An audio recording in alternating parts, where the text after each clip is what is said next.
যে পার্টির মধ্যে যারা ঢুকেছে এগুলো হচ্ছে কমিউনিস্টের দল, সব আর্মাদ বাহিনী এসে ঢুকেছে।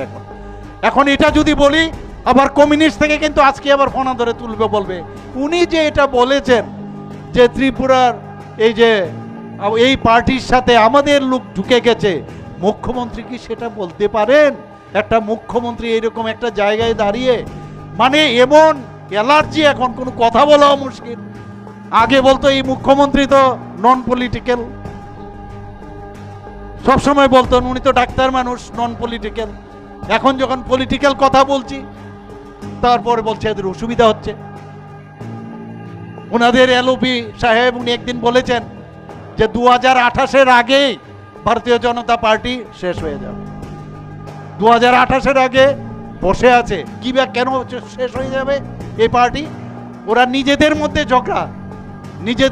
ঝগড়া, কাজে ওরা নিজেরাই ধ্বংস হবে। কারণ আমাদের কাছে ইতিহাস আছে কিভাবে 77, 78, 79-এ আমরা ঢুকেছি, ল্যাটারাল এন্ট্রিতে বসে আছে, কবে এসে ঢুকে যাবে। কংগ্রেসের সাথে তো হাত মিলেই ফেলেছে, এখন বসে আছে, নিজের হিম্মত নেই যে ভালো কাজ নিয়ে মানুষের কাছে যাবে।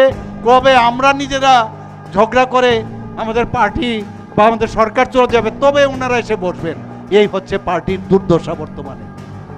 বন্ধুগণ,